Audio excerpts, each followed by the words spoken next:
Flight attendant's quick thinking saves a 15-year-old from human trafficking. Human desires change from one person to another, making the needs and wants of each person vary. There are both mentally positive and negative people who divide the whole society into predators and prey. Such type of predatory people include the ones who are engaged in human trafficking. The protocol to prevent, suppress, and punish trafficking in person states that human trafficking means an unlawful act of transporting and pressurizing humans in order to get certain work or service done by the form of forced labor or sexual exploitation. Human trafficking is also a trade where women and children are being sold for money, and trafficked people are held against their will and forced to work or provide unethical services to groups of traffickers. This unlawful act is categorized under violent crimes where it has developed worldwide. Many women and kids are praised to these traffickers, where they have to spend most of their lifetime doing unpleasant things without their consent.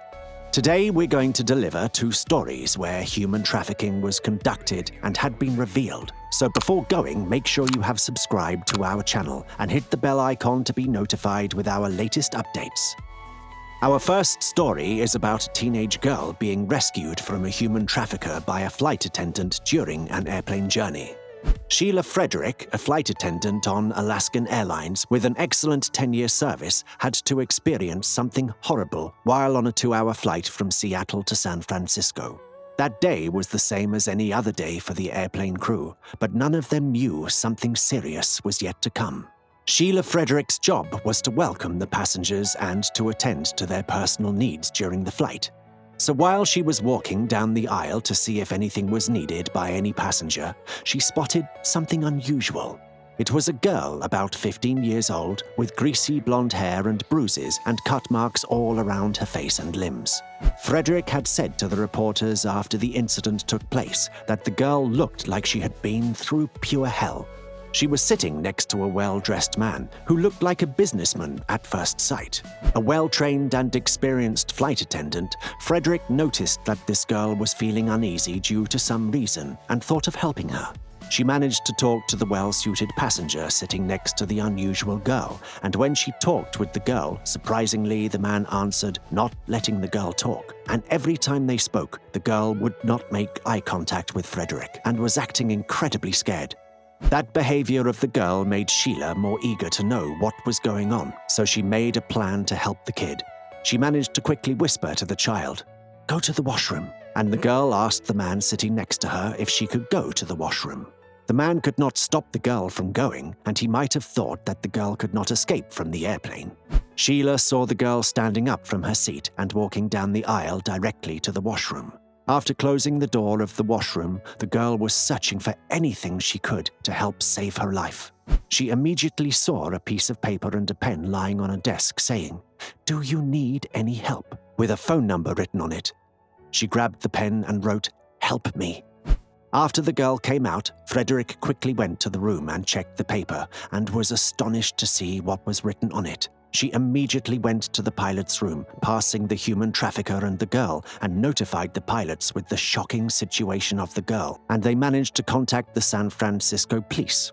As soon as the flight landed, the police arrived and the man was arrested, and the girl was securely taken to the respective authorities.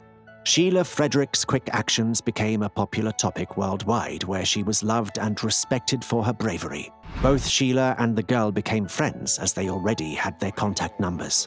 After a few years, the girl visited Sheila with her husband and kids, making their friendship grow even more.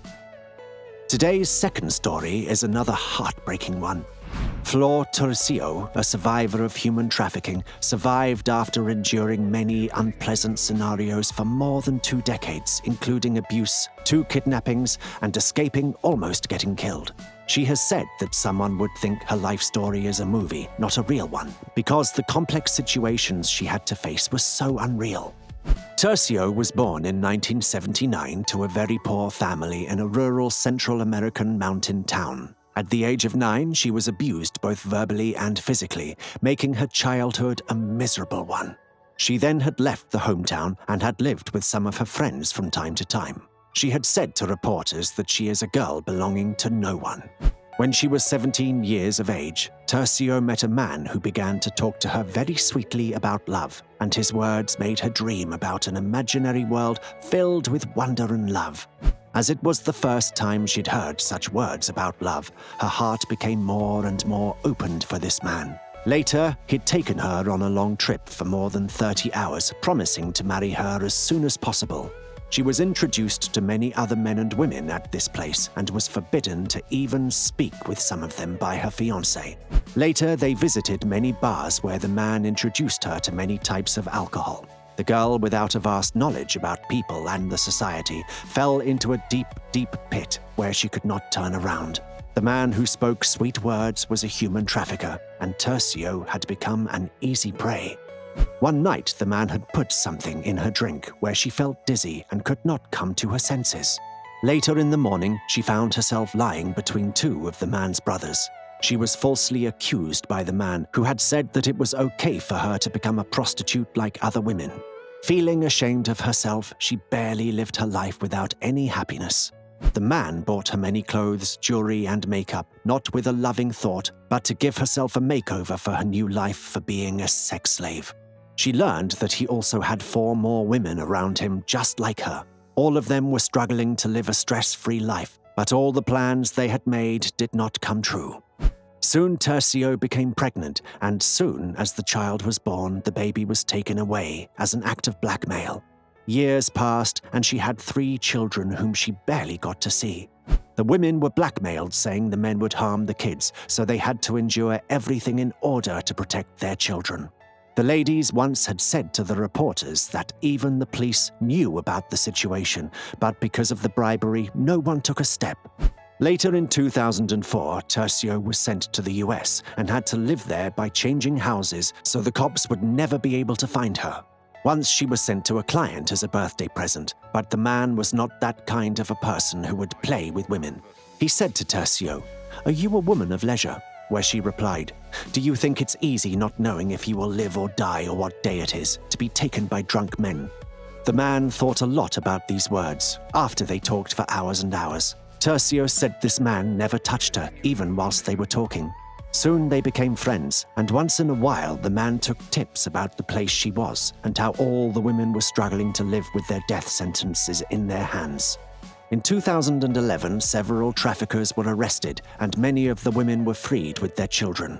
Tercio and her 3 children were seeking help, and the Christian charities at Tennessee helped them to make their lives better. But the trafficking clans were not that easy to be stopped. They tried to kill her twice when she was testifying against them. She regained peace to her life in 2013, after all the traffickers were imprisoned. Thanks to her testimony, she made a promise to herself that she would never stop making noise against these incredibly horrible people. Tercio and the Charity House people became a family, where she said her faith in God built up more and more. Today, Tercio is working hard to become a detective agent, where already she has supported many firms to rise up against human trafficking and to save the insecure and harmless people. She is also educating young children and women around the US and Mexico, and teaching them how to protect themselves so they will not be victimized as she was. Recent trend graphs drawn by using numerous data by many intellects shows a gradual increase in human trafficking. Since the early 2000s, labor exploitation has declined, but an increase in sexual exploitation can be seen. Several authorities revealed that the larger proportion of the victims are females who were trafficked with sexual harassment, and the main places where women and children were being trapped are international airports, land border control points, and subway stations.